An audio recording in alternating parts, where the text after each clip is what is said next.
Greetings and welcome. This is your show, Take Two with Jerry and Debbie and you on EWTN Radio. I am Jerry Usher along with Debbie Georgiani. The show team is all set to go. Michael Birchfield, our producer, Jeff Burson, watching your comments on social media. He'll get those over to us. And Rich Jesse is on the phones. And lo and behold, Debbie, we don't have a topic today. What happened? What are we going to do? Because it's unscripted. It's our monthly unscripted show, which normally airs on the last Friday of every month. But we are doing it the day before because we have special recorded broadcasts just for you. We're going to share those a little bit later in the show. You guys are going to be so excited. This is what you asked for. And our producer, Michael Birchfield, made it happen. So it's incredible, these broadcasts on Friday and on Monday, Memorial Day. But today is unscripted for the month of May. We're finishing off the month of Mary. Please join us and bring your topics to the table. Now, you can revisit past shows. You can suggest future topics. We are finishing up our summer calendar. We still have August to fill. So if you have any suggestions, we also, if there's anything going on in the world you want to talk about, we are here. Anything about the Catholic Church and about our faith, we are also here to listen and to maybe share a little catechetical snippets that might help you. Here's the number, though. Oh, wait a minute. You don't have to be Catholic to call in, because if you're listening right now, we consider you part of the family. So here's the number. Speak to Rich. He's so wonderful to talk to. 833-288-3986. Did you say catechetical snippets? Yeah. Was that not? No, that's cool. I like that. Oh, thank you. You can borrow it. Well, yeah. I mean, what people are looking for today are answers to the faith, but not, college level, graduate school answers to their questions all the time. Sometimes they're looking for something quick and a snippet. You're right. So we can talk about that. Debbie and I know the faith pretty well. We're not like the apologists at EWTN and Catholic Answers and people like that, but we can help you out if you've got a question or a curiosity about the faith. The number is 833-288-3986. As Debbie said, this would be the last opportunity for you to speak with us live on the air until Tuesday. We do have those great pre-recorded shows coming up that Debbie mentioned. But today is anything you want to talk about, whatever is on your mind or on your heart, 833-288-3986. So bring your topics now. Call in. You'll get right in. If you feel prompted by the Spirit, there's something that is weighing on your mind or your heart, please call in. Now, folks, I understand. I was watching the morning news.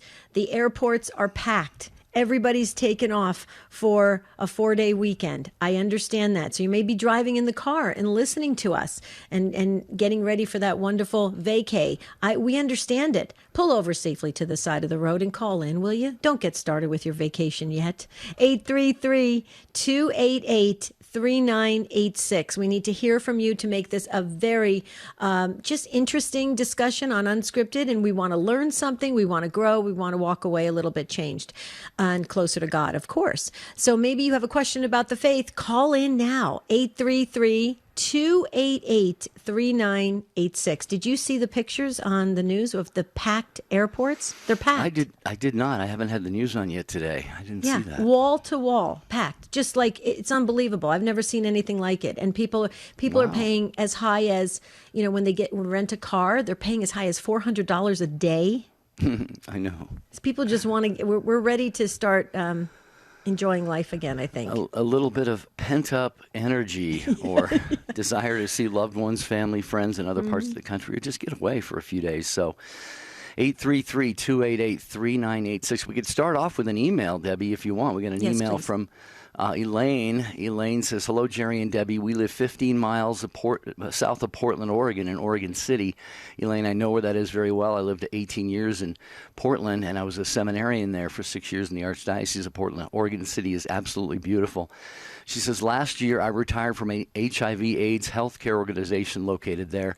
At the time of my leaving, employees were offered assisted walks to their cars after work simply for reasons of personal safety. Even the construction workers in the streets were watching over us as we entered the building in the mornings. Rioters have damaged, vandalized, and burned at least a few churches in the Portland and surrounding areas. St. Andre Bessette Catholic Church has been hit, and the First Christian Church has been attacked twice this past year. There is such a police shortage in Portland that they often call in officers from Oregon City. Now we're seeing BLM and, quote, resistance signs around Oregon City, along with the damage to signs, etc. Oregon City is an historic town. It's the end of the Oregon Trail. God and country seem to currently both be under attack. And Elaine says Christians cannot have the luxury of being gullible and naive. Our parish community, St. John the Apostle Catholic Church, is fervently praying for the persecuted church, both here and around the world. This is a serious spiritual warfare. And she ends by saying, St. Michael the Archangel, defend us in battle.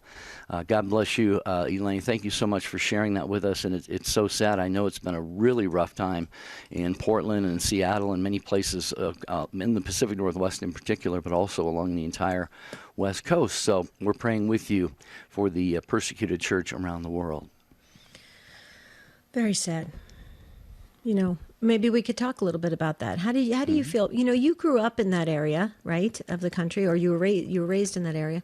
How do you feel about this whole thing being called peaceful protests? I don't see it as that. I think we're being duped by the media, and they're trying to put a spin on it. I think it's very dangerous. I think anyone with two eyes can see that that's not the case. Peaceful doesn't include burning down buildings and, climbing up on law enforcement vehicles and stomping up and down and setting them on fire and kicking and punching people and, rioting and looting. That if you looked up the definition of peaceful in the library, I kind of doubt you'd see anything that comes close to that as a definition, or certainly you would not see any pictures like that. So I agree with you, Debbie. They call it peaceful, but, I'm not sure who they're fooling. Maybe themselves. I don't know. And I don't think that's a great way at all to get good results or change or advancements or anything that they say they're trying to do. I don't think that's the way to do it. I'm a big believer in following the rules, respecting authority, respecting property. I'm a big believer in that, folks. That's what I do. I do not like when people break the rules to try and get something good out of something. I don't think it's the right way to do it. Okay, 2 open phone lines here at Unscripted. We don't have anything to bring to the table, but you do at 833-288-3986. Join us. My wife and I are former Protestants who are considering converting to the Catholic Church. Thank you, Jesus. And we wanted to ask you about what the Catholic view of purgatory would be. I have a religious teacher who tells us women should be priests. How long you have to be in that school? Mother Angelica answering the call. Sunday, 2 and 8 p.m. Eastern. Exclusively on EWTN Radio. Christ is the answer, with Father John Riccardo. I tell oftentimes an experience that I had at Divine Child when I was a young priest, 1 year ordained. First time I ever really saw the power of the Blessed Sacrament. And we simply exposed the Blessed Sacrament at the end of Mass one night. I encouraged people. I said, you know what, we'd been in the habit of praying over people after Mass. I said, we're not going to do that this week. I'm just going to invite people to come on up and pray if they want to pray. And I put the Blessed Sacrament on the altar. I kneel down. As I kneel down, the church is in the sanctuary. The whole church. And as I'm looking at this, and I'm looking at the people there, and I'm looking at Jesus under the appearance of bread there, I saw the Lord standing on the altar, and he's just standing there looking out at all the people. And then at a certain point, he turned towards me, and he just bowed, and he says, don't you see how easy this is? You don't have to do anything.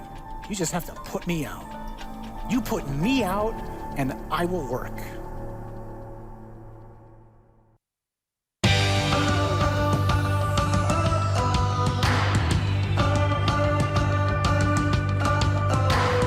And we thank you so much for listening to your program, Take Two with Jerry and Debbie, and for participating as well.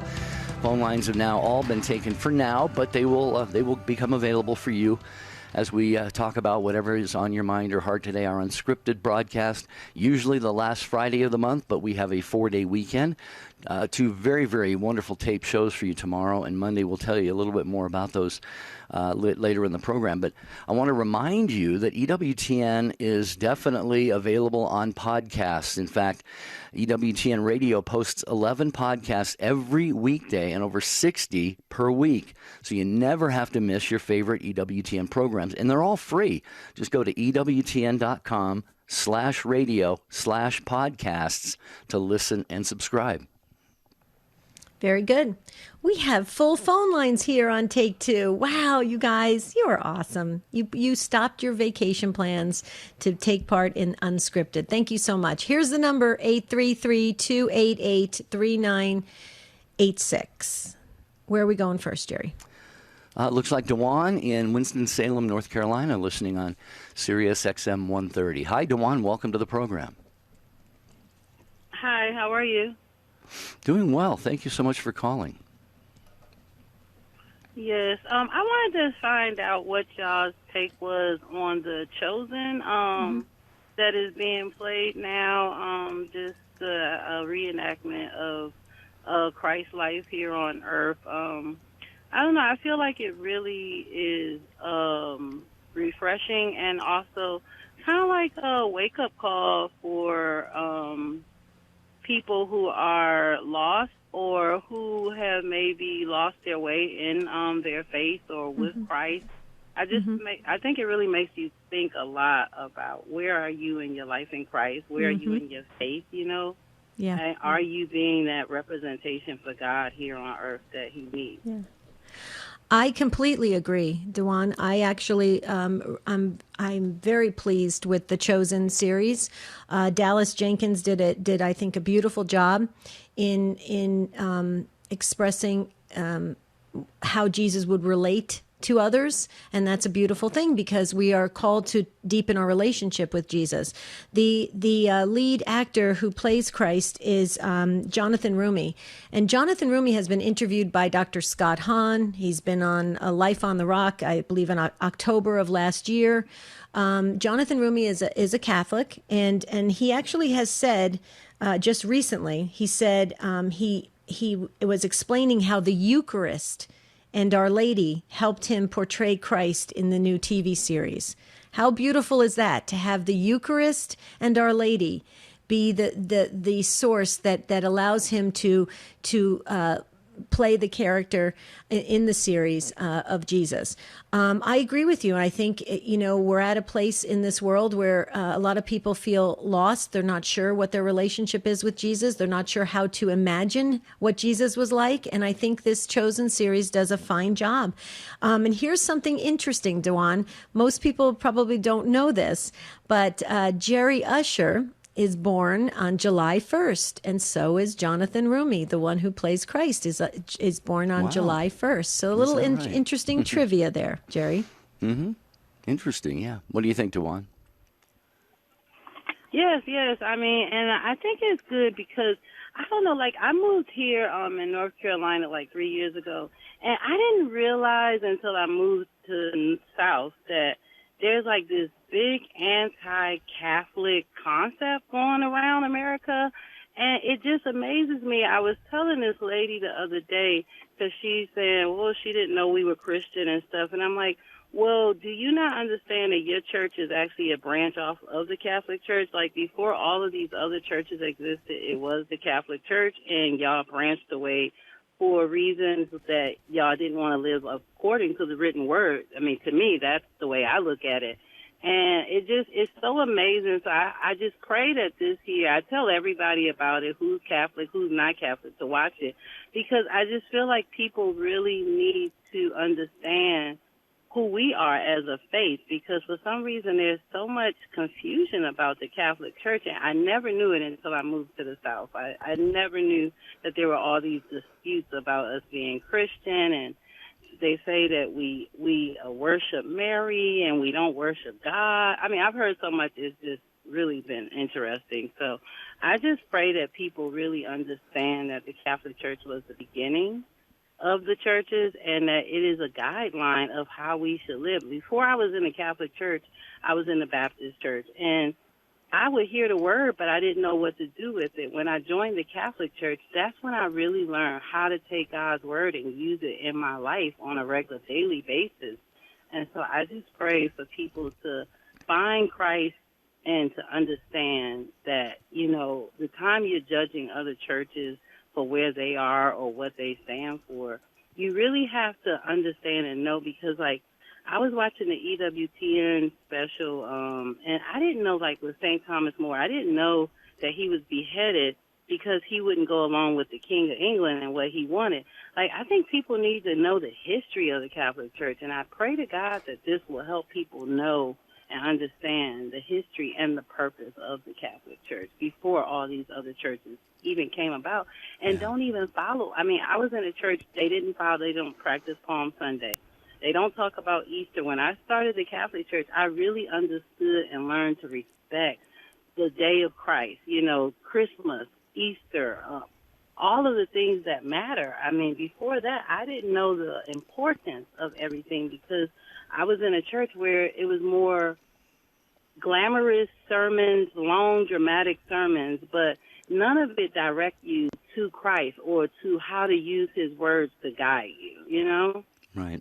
But I don't want to hold y'all up, though. Well, no, Dewan, I think you're beautiful soul, and God bless you. Welcome home to the Catholic Church.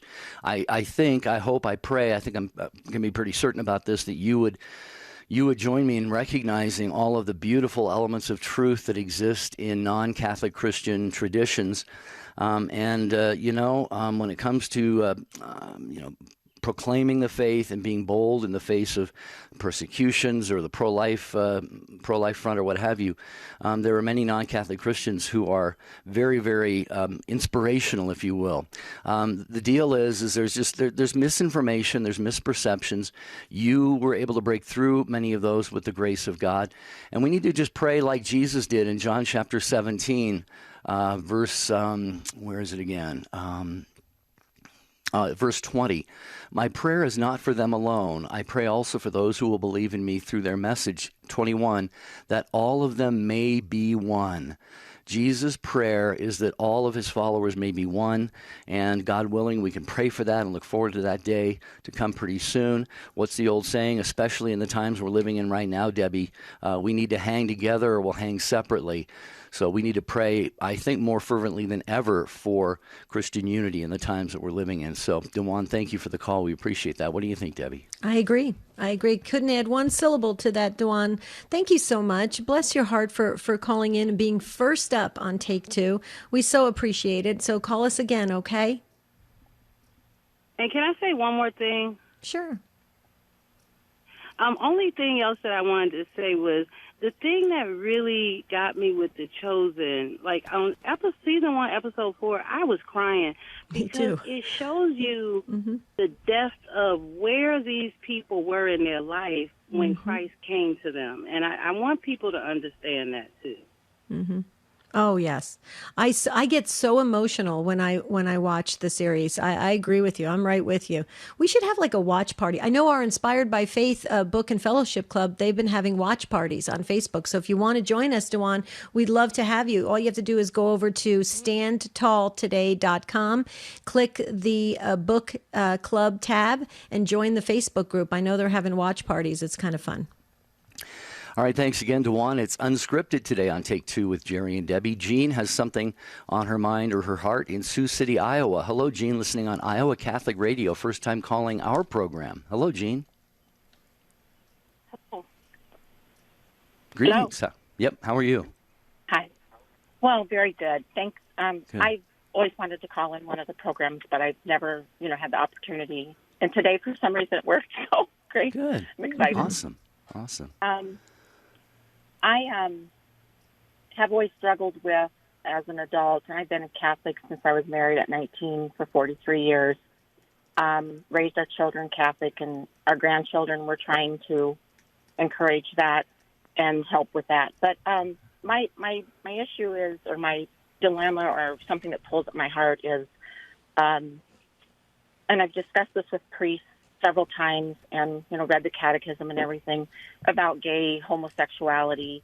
I've had other couples that we've talked with that may or may not be Catholic, and they're so adamant about it being wrong, which I understand that.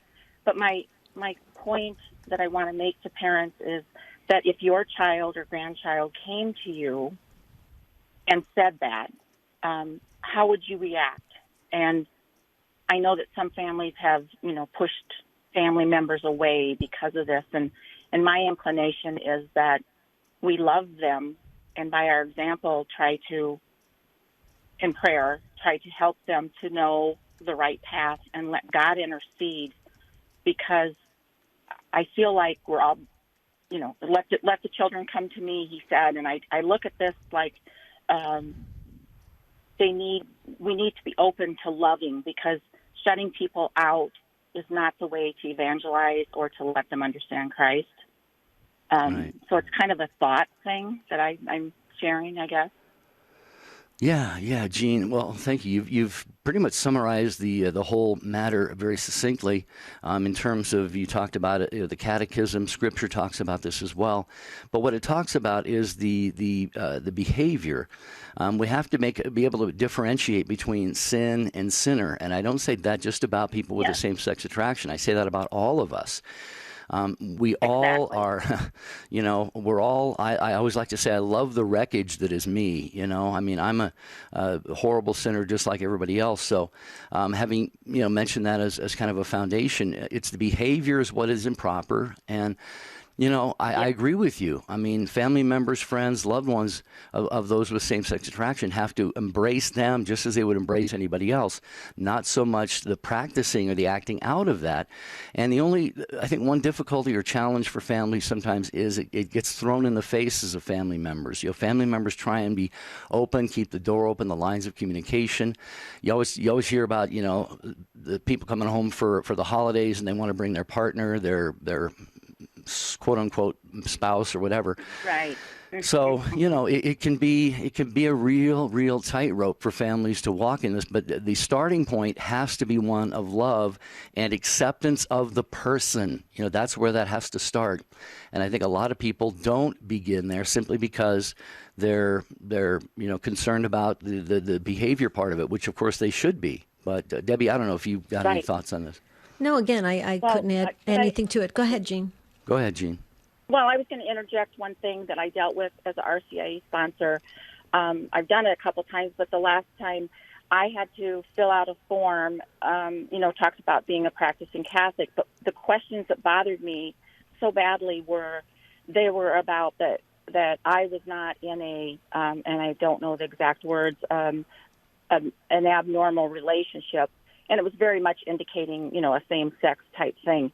But there were no questions on there for any of us about, are we, as a single or a married person, having relations with someone out of our marriage or without marriage, And I think when you talk about behavior, that's exactly right. It's the behavior, and none of us are judged if we're married to an opposite sex of us, but they don't know what our sins are. So you talk about sins.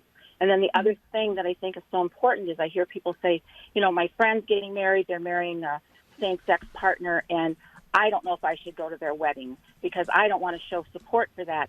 And again, I think, look at what, if Jesus was here, he would love those people. And he would not, I don't think, I guess, this is my opinion, and everybody can, but I feel like showing love and support for people is the way that Jesus would want us to behave, and not say, I'm not going to the wedding because you guys should not be getting married. It's wrong. I'm not the one that makes that decision, Well, so, but Jean, there's also the objective truth, and then there's also what we believe in the Catholic faith. And I hear what you're saying, and I hear your heart. You got a beautiful heart. But I just wanted I want to just say this, though. When people use that phrase, I think this is what Jesus would do, that sometimes is used as a way to get everybody to back off and let me do what I want to do. Okay. And it may not be the right thing for that person's soul. And so we have to be really clear with our loved ones on what the church teaches, what we believe, and then you're right. We love them for the person that that God created them to be, but we love them enough to want them to go higher and better for their soul. So I just want to stress that a little bit, because I think that phrase or that statement is used way too often, and it's used as a real manipulative way to get people to back off. Well, this is what Jesus would do. And that's not necessarily a true statement. And the other thing I just want to say real quickly, I was a religious education director for many years. And there were a lot of times we had married couples come to teach religious education, and we did ask them if they were in good standing with the church. And some were not married in the church, and they were not allowed to teach religious education. So it does go both ways on that as well. But great points you made, Gene. Jerry? Thanks, Gene. Yeah, we got full phone lines and a quick pause here. Gene, thank you so much. We hope it was at least a little bit helpful for you to have that conversation here on Take Two with Jerry and Debbie on EWTN. The Venerable Fulton John Sheen. It is a self-evident principle that the Creator has endowed man with certain unalienable rights. The leading Catholic voices are on EWTN Radio. In these uncertain times, Catholics depend on EWTN's National Catholic Register. The Register is so much more than a newspaper. It's your faith, your life, your source of information and spiritual resources. The Register is uplifting, redemptive journalism, interviews with Catholic leaders and newsmakers, liturgical coverage, health, financial, and political topics, and analysis of the key issues you care most about. EWTN's National Catholic Register covers every aspect of the Catholic faith that impacts your world. To get 6 free issues, order online at ncregister.com/radio or call 800-421-3230 and mention code RADIO. That's ncregister.com/radio or call 800-421-3230 and mention code RADIO. The National Catholic Register. Read faithfully.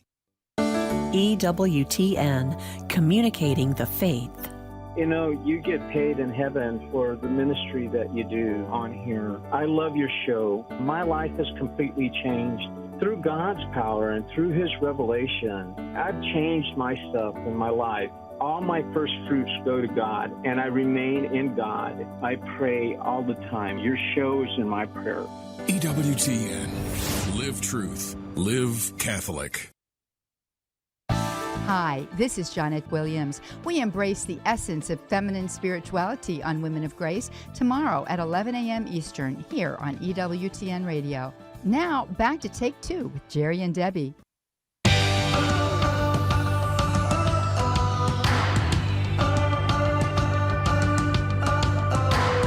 Glad you're with us here on Take Two with Jerry and Debbie.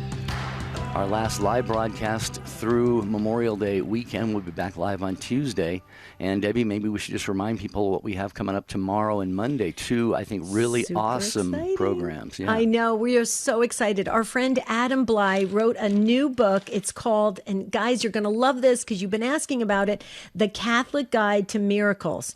I personally believe it's going to be a bestseller. You can get it at EWTNRC.com. And we spoke with Adam for the entire hour, and he shared with us about miracles, church-approved miracles, counterfeit experiences, his own experience. It was amazing, and that's Friday. And then on Monday, Memorial Day, we spoke with Dr. Bill and Mary Reichman, and they are the founders of the Blessed Carlo Acutis exhibit that is now traveling around the country. It started in May, and hopefully it's going to go all around the world, and it's about Eucharistic miracles. Carlo documented Eucharistic miracles, and it's on this huge exhibit that goes over like 18 tables, and you'll see all the Eucharistic miracles that this young, soon to be fully canonized saint that he did in his short, 15 years? I think he did it when he was 14 years old. Yeah, it's absolutely amazing. So be listening tomorrow and Monday for those. They're pre-recorded, but they are fantastic shows, and they have never aired before. So we look forward to having you with us for those shows. In the meantime, it's Unscripted today, and we're going back to the phones to Ann in Murfreesboro, Tennessee, listening online at EWTN.com. First-time caller. Hello, Ann. We're glad that you're with us. Welcome. Hi, thank you for taking my call. Mm-hmm. It is so timely that you mentioned about the Catholic Guide to Miracles, because this is what I'm calling about. Is I was going to ask for your guidance or who to pray to with something that I just had going on for this week. I went to the doctor. I had an MRI done, and they found a lesion that was questionable for metastasis, but I'm really surprised because that was not what my complaint was initially, and it just so happened that that showed in my MRI, and now I'm so worried about it, and been praying to several saints. I'm sorry, but I'm trying to ask for help for saints and pray for them to see if I can have a miracle. You're right. Well, you sound very, very worried, and it's deep. You can hear it. It's deep in your spirit. The first thing I would say in the situation you're in right now, Anne, is I know this is going to sound really crazy, but have a sense of hope and joy inside of you. Okay? Just hear me out on this, because sometimes when we go into these really difficult medical diagnoses and all these things that the medical world tells us is going wrong with our body, we all of a sudden go into that fear and survival mode. I want you to switch it to joy and hope. Could you do that? And then, Anne, I want you to put an army of saints and angels around you. Here are some suggestions. Are you ready? Saint Luke, I want you to say Padre Pio, okay? Saint Therese of Lisieux, Saint Michael the Archangel, okay? A lot of people don't realize this, but Saint Michael the Archangel is very active in medical situations, okay? And then Saint Peregrine. Saint Peregrine is the cancer saint, but he's very, very active as well. And I want you to and your guardian angel, put them all around you, okay? And I don't want you to lose hope, no matter what the outcome is. And Saint Therese of Lisieux was so brilliant at that. She never lost hope, no matter what the outcome was. And Anne, you're named Anne, okay? Go to Mary's mother. Go to your patron saint and say, help me out with this. Take away the fear. Take away all of this. And then with eyes wide open, make the good decisions you need to make for yourself. What do you think, Anne? That really helps. I have books of Padre Pio and books of saints, and I'm just like scrambling. Don't know. There's a lot of saints that I could just pick, and also those that are to be canonized as saints, and I have talked to my friends, and they've been suggesting saints that I need to pray to, that this list of saints that you just mentioned, I have looked on some of them and prayed to them and asked for prayers for my friends as well and family. Okay, so one more thing, Ann. Are you Catholic? Yes, I am. Okay. Go to your local parish. Ask your parish priest or the deacons there if anybody has a relic that they can lend you. Okay? A relic. And then I want you to put that relic, sometimes they'll give it to you in a little container. Put that relic in a Ziploc bag so it stays nice and clean, and then sleep with that relic, okay? Sleep with the relic or put the relic under your pillow. Ask him if you can borrow it for a couple weeks. Okay. Okay? I'll do that. And All right. I spoke with one of the priests, and he also said, come to the office and we'll do an anointing. Anoint you. Yeah, that's great. Well, while you're there, ask them, say, by the way, Father, I need a relic, okay? Most priests can get a hold of a relic, okay? They can. Because they know family parishioners have some relics. People have relics. You can almost always get a relic if you ask around. Okay. All right? I'm sorry, Jerry. I'm sorry I was... so much. Oh, you're that's welcome. okay. We're going to be praying. I put you in the book. Go ahead, Jerry. I agree with all of those suggestions that Debbie gave you, Ann, and I would add Carlo Acutis himself. That's the young man that we're going to do the show about on Monday. He died at the age of 15 from leukemia, if I remember right. I may be wrong about this, but I think he died just a very short time after his diagnosis. And that's certainly not, and we don't want you to pass away or anything, but Carlo Acutis is very powerful. He's had a miracle already attributed to him for his beatification, so we can call him blessed. And, he's God is in the miracle business. We're going to find out about that on tomorrow's show. And then also, this is the year of St. Joseph. Any time we can go to St. Joseph, he is so powerful. But during this special year that Pope Francis has declared a year of St. Joseph, there is no doubt in my mind, and I'm sure in Debbie's mind either, Ann, that God is allowing St. Joseph to perform special favors for all of those who come to him as their spiritual daughters and sons. So definitely include St. Joseph in that mix as well. Okay. I will do that.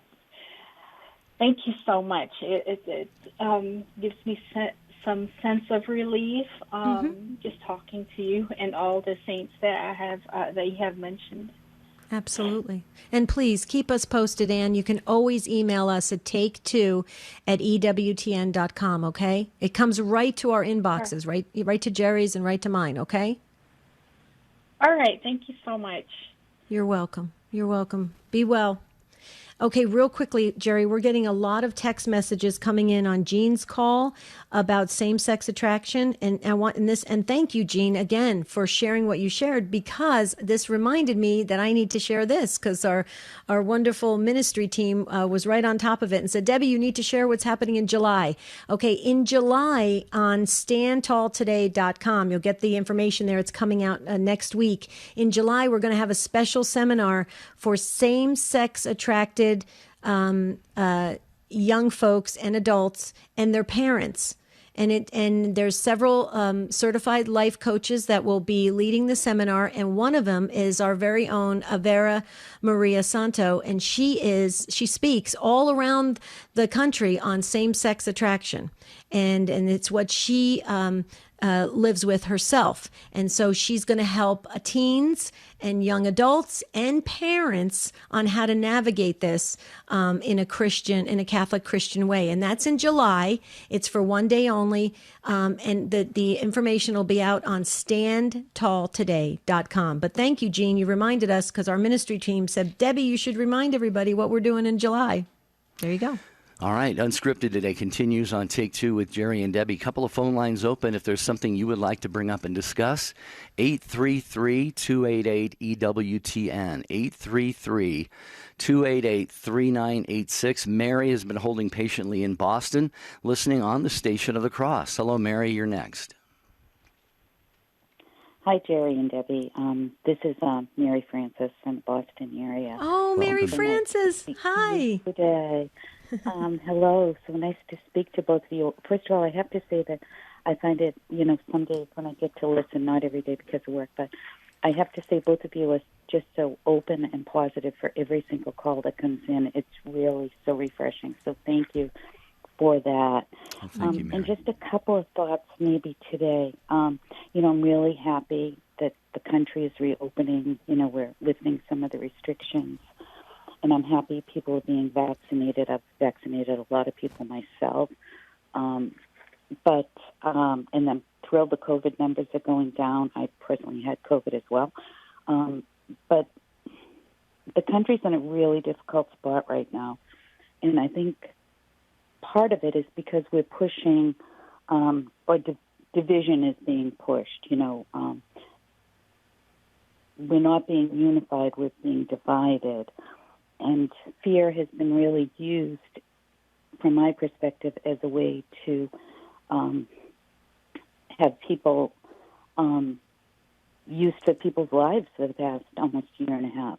And fear is almost in opposition to trust. So last year in Boston area, we were really lucky that masses opened up on Pentecost Sunday. So, it's been about a year. You do have to make reservations. I'm so lucky and blessed that I work in an institution that has daily mass when it was allowed to reopen. Prior to COVID, I really made every effort to try to be a daily communicant. And then when churches shut down, I realized how easy it would be for me to not make the effort, which really scared me a bit. And so all I would like to ask everybody to do is to really pray that, as the restrictions are lifted, I really hope we get back to the numbers of people participating, even in Sunday Mass and receiving the Eucharist, because the numbers have just declined so much. And I understand why. So I understand how dangerous COVID is to so many groups, but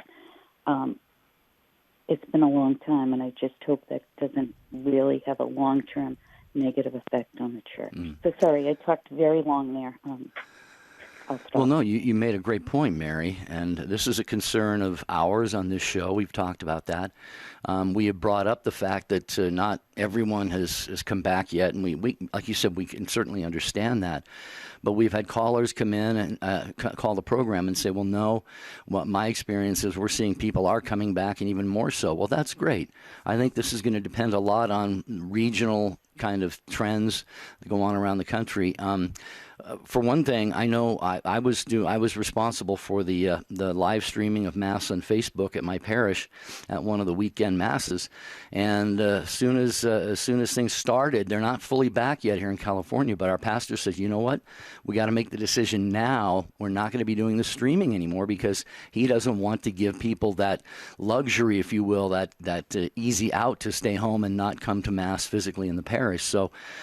But we need to pray for this because the Catholic Church has taken a hit. A lot of other churches have, other religions as well, but our concern is the Catholic Church, and we have taken a really, really big hit in terms of not just attendance, which is an obligation when there is no dispensation, but also churches have suffered financially because of this, because of lack of, huge dropping off of stewardship and so many other things. So I don't know, Debbie, if you have any thoughts on this, but I'm really, really hoping and praying that people will come back, especially once the dispensation is lifted in their areas. I agree. I hope that I've been hoping and praying, Mary Frances, that they do come back.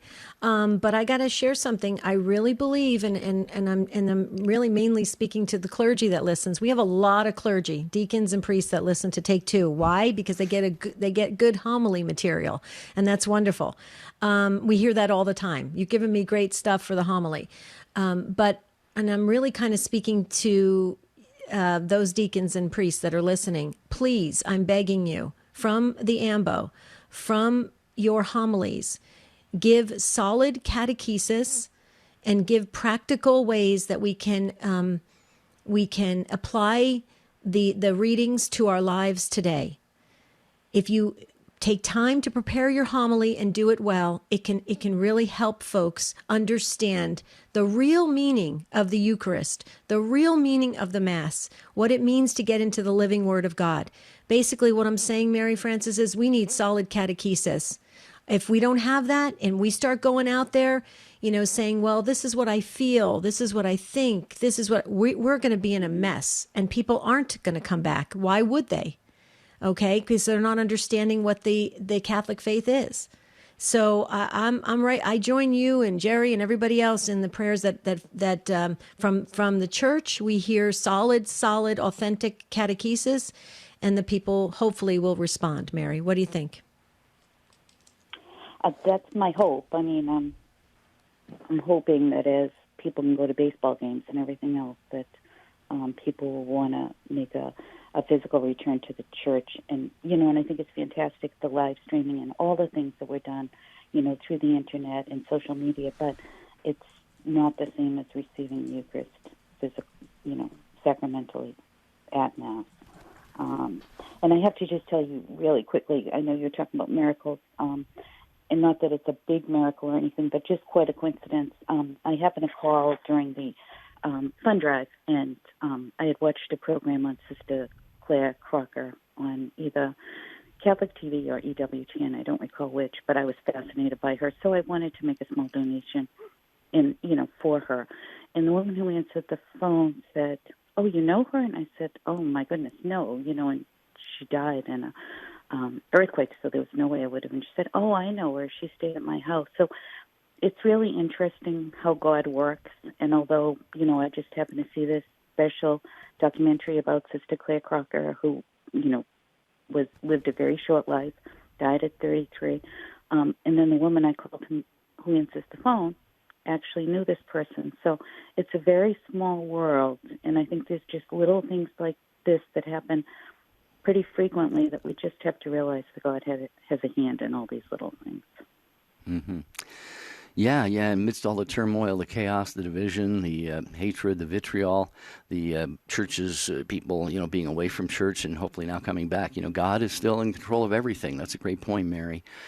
And we have to remember that, because sometimes it's easy to get discouraged, to get really despondent about things that are going on. But what does the Divine Mercy Chaplet prayer say? Let us not become despondent or despair.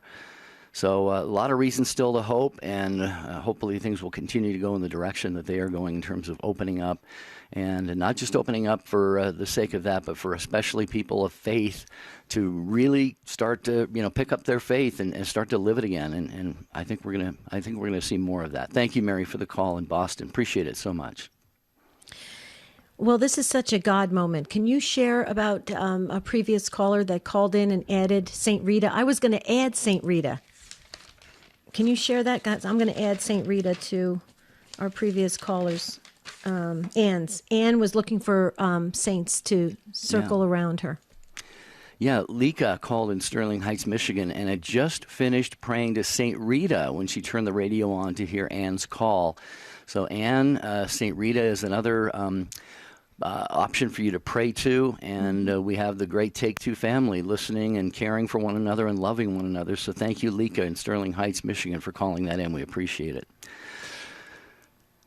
Can I just say, I think our folks should thank you, Jerry, because we had the broadcast with Adam Bly tomorrow, and we had Unscripted scheduled for tomorrow. And looking at the phone lines, completely lit up, and all of the calls coming in. Jerry was the brain who said, "We need to do Unscripted. We need to move it to Thursday." You were right, Jerry. Well, it is your show, Take Two Family, and thanks for taking this one and running with it as well. We'll get to as many of you as we can. Just want to mention a program tomorrow, 4:30 p.m. Eastern Time, Ron Meyer's Blessed to Play. This week's guest, he has Bailey Landry, a two-time All-American for the LSU Tigers softball team. Landry led the Tigers to 3 Women's College World Series in 2015, 16, and 17. She later went on to play professional softball, and Ron Meyer talks with Bailey about her rise to softball dominance and why her Catholic faith is essential in her everyday life. That's Blessed to Play tomorrow, 4:30 p.m. Eastern Time on many of these same EWTN stations. Anytime you talk about sports, you turn on that sports announcer voice. Do I? You do, because it's so natural. It must be so natural to you. Okay, Marguerite is up next in North Quincy, Mass, listening on the Station of the Cross. Hi, Marguerite. Thanks for waiting. You got our Patience Award today. How are you? Hello, how are you? Doing well, Marguerite. How are you? Hello. Fine. I have 2 things. I wanted to bring up one of them. Teresa Tomeo had a young mother on who tragically in 2017 had a premature birth, and it was twin boys. And the hospital she went to would not treat any premature babies that were under 6 months of age of gestation. And her children were 5.5 months. Even one of them could cry. And she said she had to say goodbye to one of them at age 45 minutes and the other one 3 days later. And she said tearfully, I told them The only trouble you have is that you're too young. This hospital won't treat you. And I know also that from even 10 years ago, on television, there was the Duggar family of 18 children, and she had a premature baby of 5.5 months, and down in Arkansas and a couple of other medical places took in that premature baby and saved it, and the child turned out to be a normal 10-year-old little girl.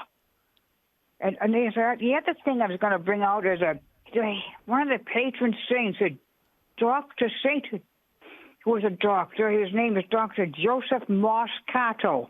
He did a lot of medical research, and he did many, many surgeries, and he converted many, many people to the Catholic faith. Dr. Joseph Moscato. I found his name in the Saints book. So I just wanted to let you know those two things, okay? Okay, yeah. I have not heard of that doctor before, Marguerite. Yeah, but thanks for bringing him to our attention. And yeah, it's a sad story to hear about the woman who lost the two twin boys. I guess if I understood Marguerite right, Debbie, because the hospital did not treat. I think she said she would not. They would not treat or try to give birth to kids under 6 months old or something like that. So I've never heard of that. Yeah, there's a lot of strange and interesting things happening, but thank you, Marguerite, for making us aware of things and sharing today with the Take Two family. God bless you. Okay, Marguerite, now you can get started with your Memorial Day weekend. All right, real quickly, we'll go to Karen. We'll see if we can get to as many of you as possible. Karen in Ithaca, New York. We got about 90 seconds listening on the Station of the Cross. Hi, Karen. Welcome. Thank you. I just want to quickly say that I want everyone to remember Sister Burge McKenna. I've been carrying her book, her little paperback book, around for years called Miracles Do Happen by Sister Burge McKenna. And to me, she's my living saint because of the things she does. And her testimony brought me back to realize how miracles do happen now. And I wanted to quickly talk about people with MCS, of which I'm one of them, and I am right now treating myself. I just got a call back from my doctor because they have put pesticides all over the lawn in the apartment complex that I use. And people with multiple chemical sensitivities have life-threatening reactions to chemicals. Most of us were poisoned in the workplace and worked with toxic chemicals, and there was no protection, and we were naive enough to not know. I worked as a graphic artist. I did many, many things with very toxic materials. Many artists have passed away because of those exposures. Many of them can no longer work in the medium they used to with the old oil paints, and the mineral oils and the turpentine cleaners are deadly chemicals to some people after years of, and not even years of exposure. Yeah. Karen, thank you for the call. For the sake of time, we're going to hear the closing music in a minute. We're all so sorry to hear that you deal with MCS. I had not heard of it before, but it sounds like it is very, very serious. Again, like you said, dealing with being around chemicals and so forth, and they create all kinds of problems for people who suffer with that. And we will be keeping you in our prayers, Karen. You can be sure of that. And yeah, we're familiar with Sister Burge McKenna, beautiful, beautiful woman of God and a religious sister who has done so much for the faith of so many people, including you, Karen, like you said. So God bless you. Have a blessed Memorial Day weekend. Deb? Thomas, Shirley, Michael, Grace, and the others, we're not going to get to you.